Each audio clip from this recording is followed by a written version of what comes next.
You, thank you, thank you, thank you, thank you. परमपिता परमेश्वर, हम आपका हृदय से धन्यवाद करते हैं क्योंकि आप महान और सामर्थी हैं और आपकी सामर्थ अत्यंत महान है। आपके कार्य अद्भुत और निराले हैं। हम प्रभु आपका धन्यवाद करते हैं कि आपने मनुष्य को अपनी शरण में लेने के लिए और अपने आप से मिलाने के लिए अपने पुत्र को बलिदान किया ताकि हम लोग आप तक पहुंच सकें।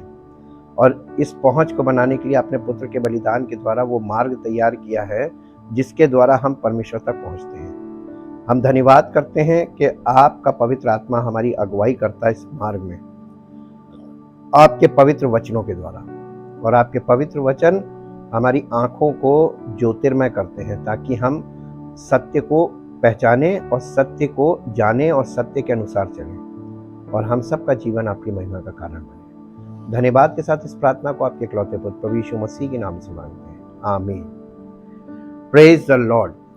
किंगडम ऑफ गॉड पार्ट 81 में आज हम देखेंगे Bible study about false prophets in the Old testament.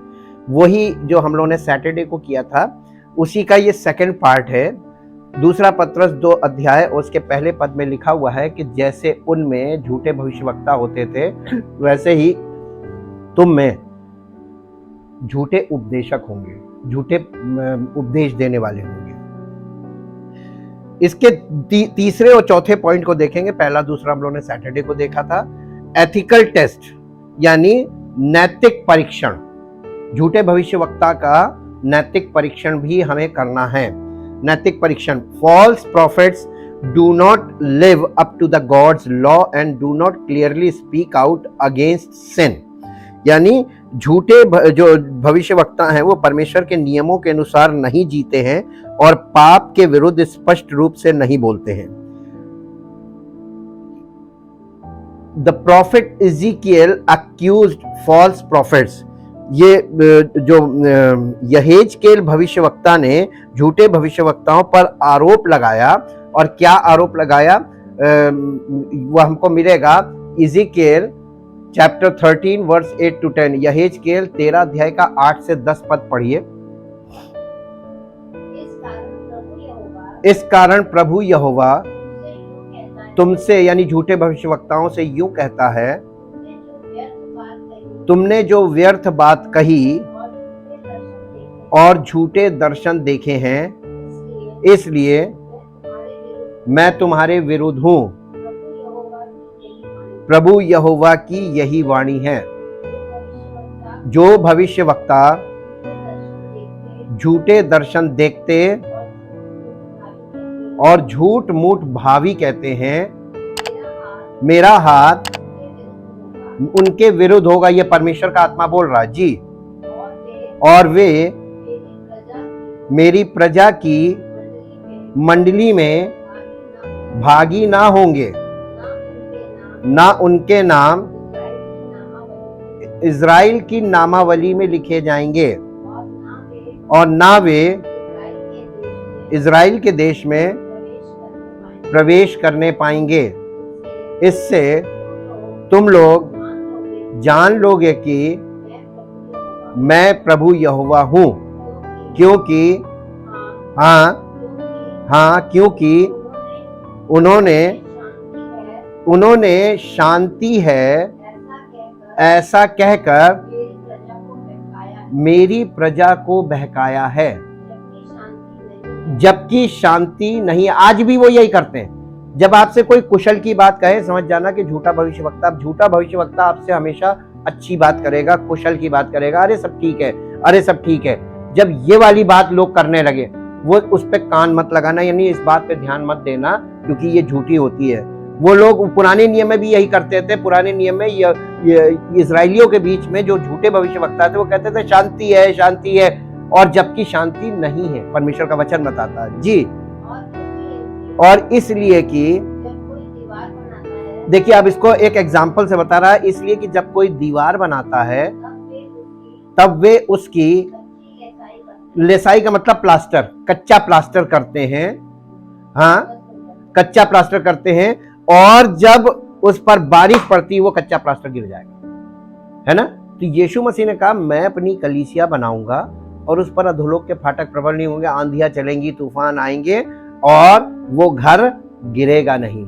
यानी वो जिंदगी, उसमें विश्वास कभी खत्म नहीं होगा, विश्वास डगमगाएगा नहीं, वो मजबूत विश्वास, ये परमेश्वर के वचन पर आधारित विश्वास है। और परमेश्वर पे भरोसा रखने के लिए, परमेश्वर को जानने के लिए, पहचानने के लिए वचन बहुत आवश्यक है। और ये झूठे भविष्यवक्ता अपनी ओर से आपको खुश करने वाली बात करते हैं। False prophets were also arrogant, यानी ये जो झूठे भविष्यवक्ता हैं, ये झूठे भविष्यवक्ता घमंडी थे। पुराने नियम में जो झूठे भविष्यवक्ता थे वो घमंडी थे। दूसरा पत्रस 2 अध्याय उसका 18 पद पढ़ दीजिए। वे व्यर्थ घमंड की बातें कर करके, लुचपन के कामों के द्वारा उन लोगों को कैसे शारीरिक अभिलाषाओं में फंसा लेते हैं, जो भटके हुओं में से। अब कलीसिया में मालूम है, जो भटके हुए लोग आते हैं परमेश्वर को खोजने के लिए, वो कलीसिया में आते हैं। और ये झूठे प्रचारक ऐसे लोगों का शिकार करते हैं जो भटके हुओं में से निकल रहे हैं, और उनको अभी वो विश्वास को पूरी तरीके से विश्वास में नहीं आए, वो कच्चे हैं, अभी वो फिजिकल हैं। जैसे हमने बताया था, बॉर्न अगेन आदमी उसके बाद भी फिजिकल रहता है, उसको वो शारीरिक अभिलाषाओं में फंसा लेते हैं। अरे तुम्हारे पास ये नहीं है, तुम्हारे पास ये नहीं है, प्रभु देगा, प्रभु देगा। और इस तरीके के झूठे वायदे करके, झूठी बातें, झूठी दिलासा देकर उनको शारीरिक अभिलाषाओं में फंसा लेते हैं, जो अभी अभी निकल रहे हैं। जी, डिसीटफुल, धोखा देने वाले होते हैं, ये धोखेबाज होते हैं, डिसीटफुल। प्रेरितों काम 13 अध्याय उसका 6 से 10 पद। वे उस सारे टापू में होते हुए पाफुस तक पहुंचे, वहां उन्हें बार यीशु नामक एक यहूदी टोना और झूठा भविष्यवक्ता मिला। इसका नाम क्या था मालूम है? बार यीशु। वो हाकिम सिरगियुस पौलुस के साथ था, वो जो बुद्धिमान पुरुष था। उसने बरनबास और शाऊल को अपने पास बुलाकर परमेश्वर का वचन सुनना चाहा, परंतु इलीमास टोने ने, क्योंकि यही इलीमास के नाम का अर्थ है टोना, जी यही उसके नाम का अर्थ है, उनका विरोध करके हाकिम को विश्वास करने से रोकना चाहा। तब शाऊल ने, जिसका नाम पौलुस भी है, पवित्र आत्मा से परिपूर्ण हो, उसकी ओर टकटकी लगाकर देखा और कहा, हे सारे कपट और सब चतुराई से भरे हुए शैतान की संतान, सकल धर्म के बैरी, क्या तू प्रभु के सीधे मार्गों को टेढ़ा करना ना छोड़ेगा? परमेश्वर के प्रभु का मार्ग बिल्कुल सीधा है, लेकिन इस मार्ग को आज जो आप लोग देख रहे हैं कि टेढ़ा मेढ़ा बनाया, ये सब झूठे भविष्यवक्ताओं और झूठी शिक्षा का कारण है। जी, टेढ़ा बनाना ना छोड़ेगा, उसको डांट दिया कस के। पवित्र आत्मा से प्रेरित व्यक्ति ऐसे लोगों को फौरन, क्योंकि पवित्र आत्मा डिसर्नमेंट की आत्मा, यानी परख की आत्मा, और पवित्र आत्मा खट से तुरंत आपको बता देगा।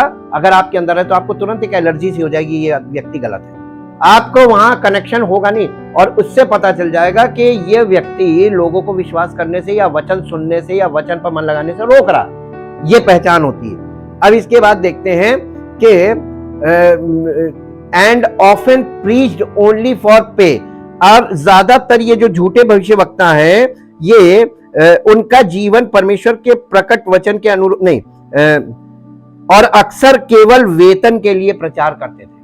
ये जो झूठे भविष्यवक्ता होते हैं, ये इनकम के लिए काम करते हैं, पैसे के लिए। इनको पैसा आपसे निकालना है, इसलिए आपके लिए भविष्यवाणी कर रहे हैं। ये आपके भलाई का काम नहीं कर रहे हैं, ये आपको खुश करके ही तो पैसा निकालेंगे। और जब तक आप जो सुनना चाहते हैं वो नहीं ये बोलेंगे तब तक आप इनको कुछ देंगे नहीं। तो इनका उद्देश्य पैसा कमाना होता है।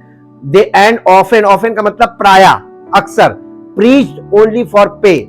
दूसरा पत्रस 2 अध्याय उसका 3 पद, वे लोभ के लिए बातें पढ़कर नहीं बोलते, ये गढ़कर, गढ़कर मतलब अपने मन से मन गढ़ंत बातों को बोलते हैं। वे बातें गढ़कर तुम्हें अपने लाभ का कारण बनाएंगे और जो दंड की आज्ञा उन पर पहले से हो चुकी है उसके आने में कुछ भी देर नहीं है और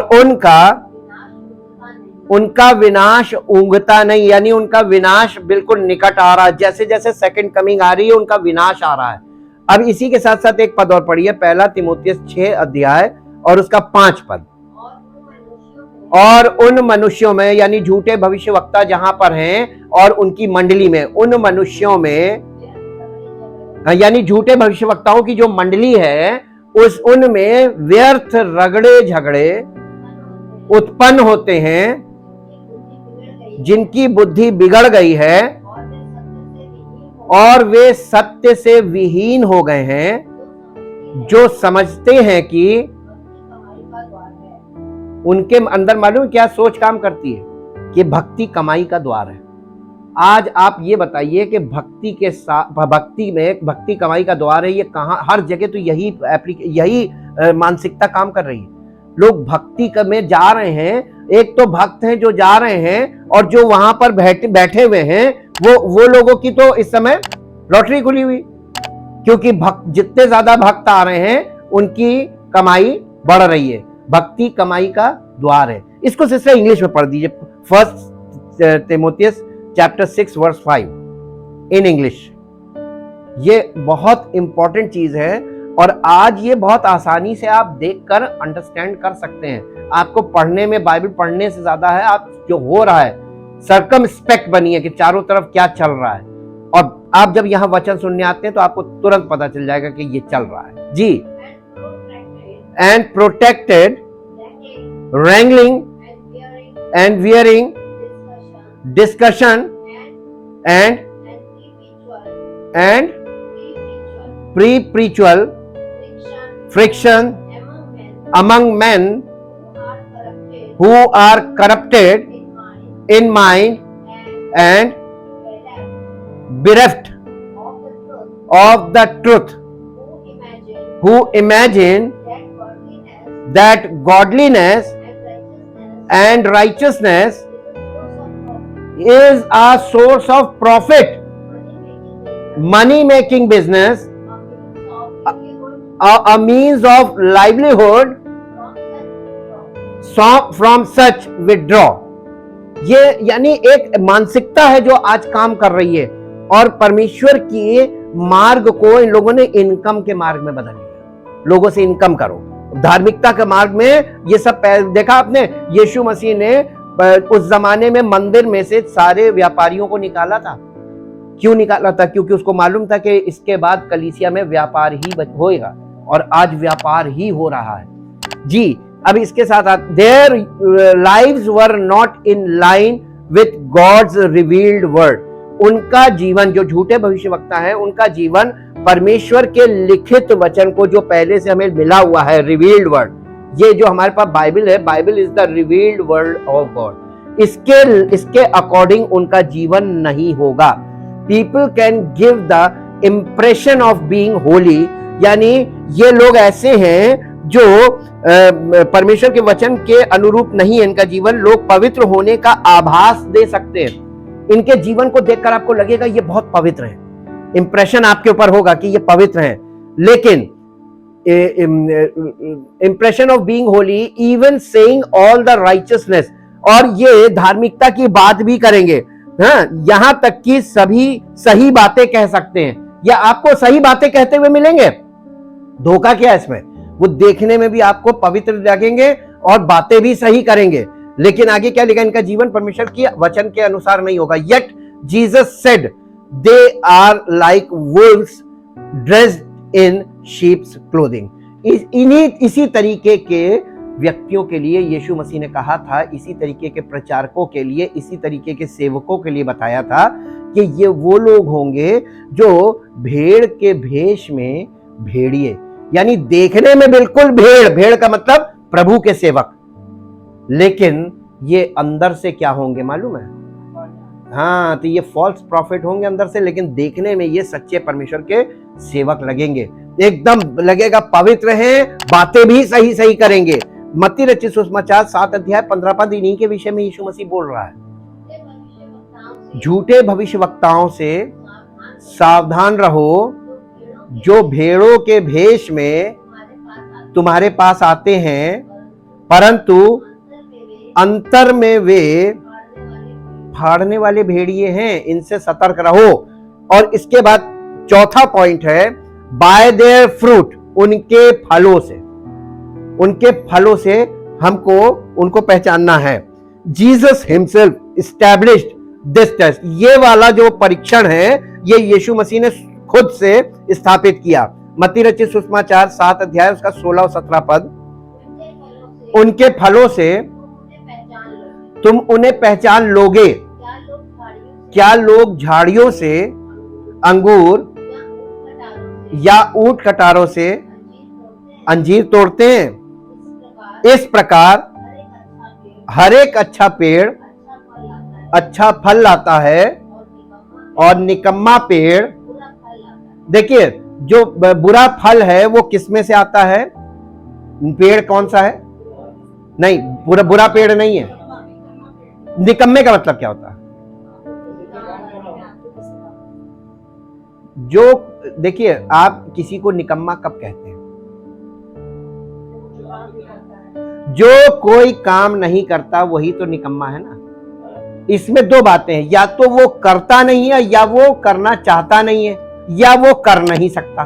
तीन बातें हैं, करना नहीं चाहता, करता नहीं और कर नहीं सकता। जो कुछ नहीं कर सकता वो निकम्मी बातें करेगा। जो निकम्मा व्यक्ति होता है, जो कुछ करना नहीं चाहता, वो भी निकम्मी बातें करेगा। तो इसका मतलब निकम्मे लोग वो है जो मुंह से बातें बहुत करेंगे लेकिन करेंगे कुछ नहीं। वो काम करने वाले को परेशान कर देंगे, बोल बोल के, बोल बोल के, बोल बोल के, बोल बोल के, लेकिन उनसे कहो कि आइए आप कर लीजिए ना, वो करने को तैयार नहीं है, लेकिन वो करने वाले को परेशान करेंगे बोल बोल के, मुख से। जी, ये पहचान, ये होते निकम्मे, वो निकम्मे होंगे जी। और निकम्मा पेड़ जो है वो बुरा फल लाता है, यानी जो व्यक्ति खुद कुछ नहीं करता, उसके संपर्क में जितने लोग होंगे वैसे ही बन जाएंगे। वो खुद नहीं करने देंगे, कुछ नहीं करने देंगे, बल्कि बोलते रहेंगे, आपको गलत सलत बोलते रहेंगे, और ऐसी आपको शिक्षा देंगे जैसे बहुत अच्छे टीचर हैं, लेकिन उनसे कहिए आप करके दिखा दो तो वो नहीं करेंगे, नहीं हम नहीं करेंगे, आप करो। ये है निकम्मा पेड़। अब इस it is close to the third test. ये जो तीसरा टेस्ट है ना, एथिकल टेस्ट, ये वाला चौथा टेस्ट जो है ये इससे बिल्कुल मिलता जुलता है, बिल्कुल इसके बहुत क्लोज है। But it goes beyond it by asking, ये बल्कि ये वाला टेस्ट जो है इससे थोड़ा सा और आगे बढ़ के जाता है। What are the results of the ministry of a person who claims to be a prophet, यानी वो व्यक्ति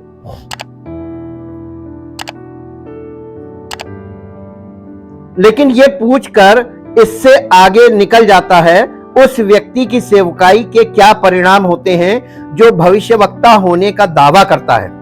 क्या उसकी सेवकाई कलीसिया का निर्माण करती है? इस परीक्षा में समय लगता है, लेकिन झूठ और धोखे जल्द या बाद में सामने आ जाते हैं। यानी इस परीक्षण में समय जरूर लगता है। This test requires time but lies and deception are sooner और लेटर रिवील्ड, यानी जल्दी या बाद में आपको जो झूठ और इसके पीछे धोखा है वो प्रकट जरूर हो जाएगा। We have to be open to the possibility that God still speaks to us. हमें इस बात में हमें इस संभावना के लिए खुला रहना होगा कि परमेश्वर अभी भी अपने भविष्यवक्ताओं के माध्यम से हमसे बात करता है, लेकिन एक सच्चे भविष्यवक्ता की पहचान करने के लिए हमें शास्त्रों को जानना और समझना चाहिए। ये इसका सॉल्यूशन है। तो परमेश्वर का वचन कैसे आप जानेंगे? घर बैठे जान जाएंगे। जब तक आपको बाइबल स्टडी आप नहीं करेंगे और किसी सही व्यक्ति के संरक्षण में, गाइडेंस में आप इसको अध्ययन नहीं करेंगे, सीखेंगे नहीं, समझेंगे नहीं, तब तक आप वचन से वाकिफ कभी होंगे नहीं। और जब तक आप वचन से वाकिफ नहीं होंगे, आप ऐसे लोगों को पहचानने में हमेशा फेल रहेंगे। हाँ, इसमें आगे है कि शास्त्रों को जानना और समझना चाहिए।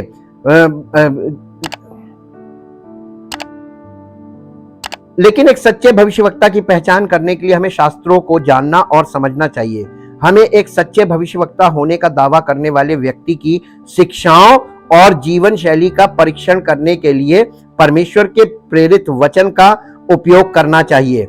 अंत में हमें किसी के दावों को जल्दीबाजी में स्वीकार नहीं करना चाहिए। हमें नए भविष्यवक्ता के कार्यों को यह दिखाने के लिए समय देना चाहिए कि वो किस प्रकार का व्यक्ति है। आत्माओं का परीक्षण करने में समय और ज्ञान की आवश्यकता होती है, जिसे परमेश्वर ने पहले ही हम पर प्रकट कर दिया है। यानी परमेश्वर का ये जो रिवील्ड वर्ड है, परमेश्वर ने दो प्रकार से हमें वचन दिया है। एक लिखित वचन दिया है, रिटन वर्ड, और दूसरा रिवील्ड वर्ड। रिवील्ड वर्ड कौन है मालूम है? और वचन देहधारी हुआ। रिवील्ड वर्ड कौन है? यीशु मसीह। जब आपको ये रिटन वर्ड ना समझ में आए, कंफ्यूजन होने लगे, तो तुरंत रिवील्ड वर्ड कि प्रभु का जीवन देख लीजिए। उसने कौन सी बात है जो नहीं बोली, उसने कौन सा वादा नहीं किया। यीशु मसीह सच्चा परमेश्वर का भक्त था, सच्चा भविष्यवक्ता था, और वो स्वयं सत्य था। उसने कभी किसी से ये कहा कि मेरे पीछे हो लो, मैं तुम्हें सब चीजें बहुतायत से दूंगा, हैं? कभी बोला? उसने कभी किसी को लालच देकर अपने पीछे बुलाया? आप सबसे बड़ा पॉइंट ये पकड़ लीजिए कि जो व्यक्ति आपको लुभाने वाली बातें करे, वो कभी सच्चा नहीं हो सकता। जो आपको खुल के डांटे और कड़वा बोले, सच बोले कि तुम ये करोगे, ये परमेश्वर नहीं पसंद करता, ये कर रहे हो, ये परमेश्वर की ओर से नहीं, समझ जाइएगा वो सच्चा है। क्योंकि सच्चा व्यक्ति सत्य बोलेगा, वो कभी भी आपको लुभाने वाली बातें नहीं करेगा, मीठी बोली नहीं बोलेगा। परमेश्वर का धन्यवाद कीजिए, क्योंकि परमेश्वर सब कुछ का प्रकट करने वाला। मैं लास्ट में आपके साथ आज एक चीज शेयर करूंगा कि हमें उन्नति, पवित्र आत्मा के द्वारा उन्नति में आगे बढ़ना है, और वचन तो आधार है उन्नति का, आत्मिक उन्नति का। और इसके लिए मेरे साथ निकालिए पहला कुरिन्थियों उसका 12 अध्याय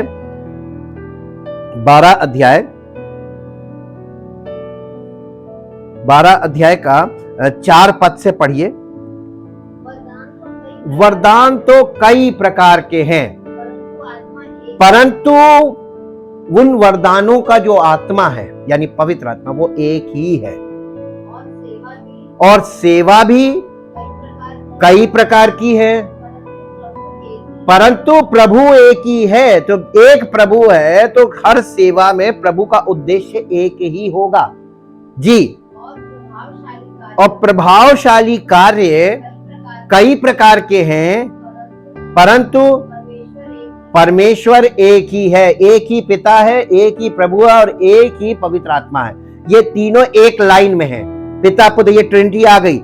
और ये सारा काम जो सेवकाई का कलीसिया में हो रहा है, वही एक प्रभु है, वही एक पिता है, और वही पवित्र आत्मा है। और वो एक ही उद्देश्य पे काम करेगा कि हम उद्धार पाएं, और उद्धार से प्राप्त जीवन, हमारा जीवन पवित्र आत्मा के फलों के द्वारा प्रकट हो कि हमें उद्धार मिला है जी।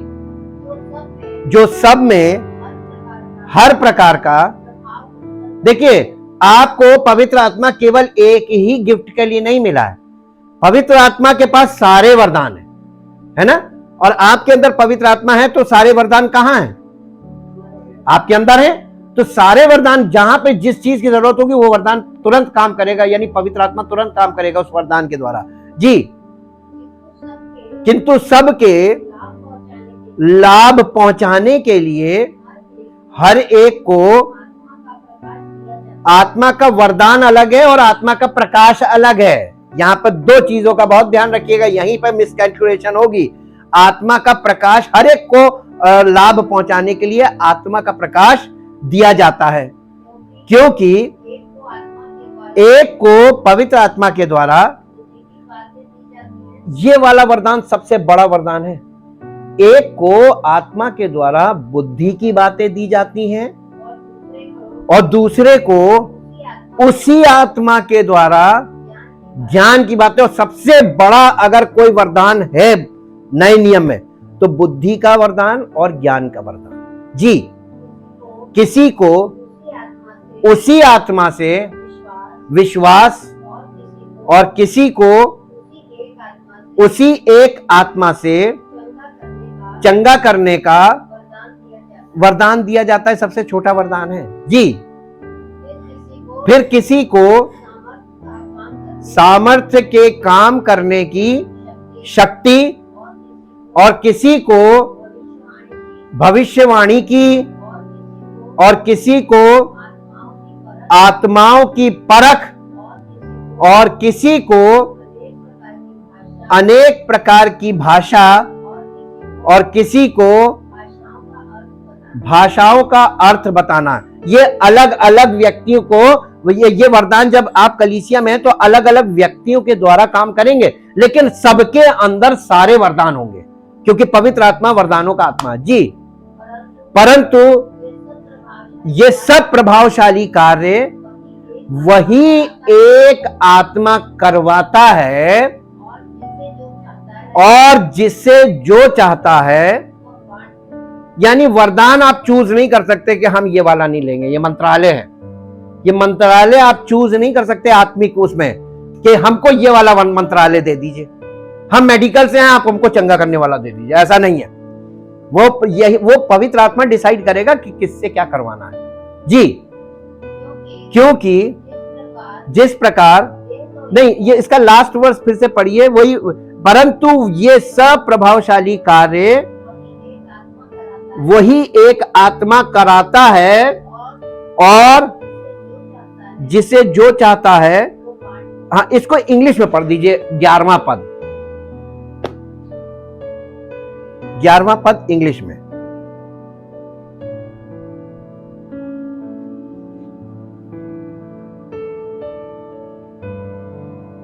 फर्स्ट Corinthians chapter 12 verse 11, पहला कुरिन्थियों 12। All these gifts, achievements, abilities are inspired and brought to pass by one and the same Holy Spirit,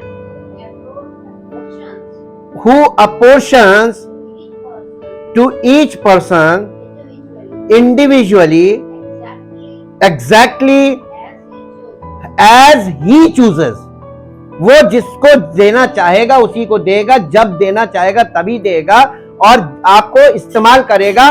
उसके बाद हो सकता है आपको एक बार इस्तेमाल करे, दोबारा कभी ना इस्तेमाल करे, ये भी हो सकता है। इसलिए परमेश्वर का आत्मा आपके द्वारा कार्य क्या करेगा ये इस पे मन लगाना छोड़ दीजिए। आप प्रभु के योग्य बनिए ताकि प्रभु आपको जब चाहे इस्तेमाल कर सके। ऐसा औजार बन जाइए कि वो आपका प्रयोग अपनी इच्छा के अनुसार कर सके। अगर आप कोई औजार इस्तेमाल कर रहे हैं और औजार टाइट है, जंग लगा है और उसमें धार नहीं है, अगर धार की जरूरत है तो उसमें धार नहीं है, ऐसा औजार आपको कष्ट देगा, काम नहीं करेगा। टेढ़ा औजार, ऐंठा औजार और जंगीला औजार, ये औजार से काम करके दिखा दीजिए आप, क्या प्रॉब्लम आएगी? आप उसको इशारा कर रहे हैं, दबा रहे हैं प्लास को, और प्लास जो है वो जंगीला है तो वह ऐंठा पड़ा हुआ, हम ना दबा। तो जब आप औजार आपके हाथ में इशारे पे काम नहीं करने लायक, उस औजार को आप क्या करेंगे? काम करेंगे या फेंक देंगे? तो परमेश्वर ऐसे लोगों को जो उसके इशारों पे काम करने लायक नहीं होते हैं, फ्लेक्सिबल नहीं होते हैं और शार्प नहीं होते हैं, अगर काटने वाला औजार है उसमें धार नहीं है, शार्प नहीं है, तो ऐसे औजारों का इस्तेमाल नहीं करता है। We are just like an instrument in the hand of God. हम परमेश्वर के हाथों में एक औजार के समान हो ताकि वो अपनी इच्छा के अनुसार हमें इस्तेमाल कर सके। ये सेवकाई है। परमपिता परमेश्वर, हम आपका हृदय से धन्यवाद करते हैं क्योंकि आप अद्भुत युक्ति करने वाले और अद्भुत आश्चर्य कर्म करने वाले परमेश्वर हैं और आपका वचन हमें वो बातें बताता है जो आपके स्वभाव से और आपके कार्य करने की प्रवृत्ति से संबंधित है, ताकि हम परमेश्वर को और उसके कार्य करने की तरीके को समझें और हम उसके स्वभाव को जानें, ताकि प्रभु हमारा जीवन आपके योग्य बने और हम आपके हाथों में समर्पित हों, ऐसे जैसे औजार, और आप अपनी इच्छा के अनुसार हमको यूज कर सके एक औजार के समान, ताकि प्रभु हमारी नहीं बल्कि आपकी महिमा हो और आपका नाम महिमा पाए। ऐसा कलीसिया के सब लोगों को तैयार कीजिए, ताकि प्रभु आपकी महिमा के पात्र बने और आपकी इच्छा के अनुसार जीवन व्यतीत करने वाले हों, ताकि हमारे जीवन को आप जब चाहें जैसे चाहें आप इस्तेमाल करें, ताकि आपको महिमा मिले। धन्यवाद के साथ इस प्रार्थना को आपके इकलौते पुत्र प्रभु यीशु मसीह के नाम से मांगते हैं, आमीन। Praise the Lord. परमेश्वर आपको आशीष दे।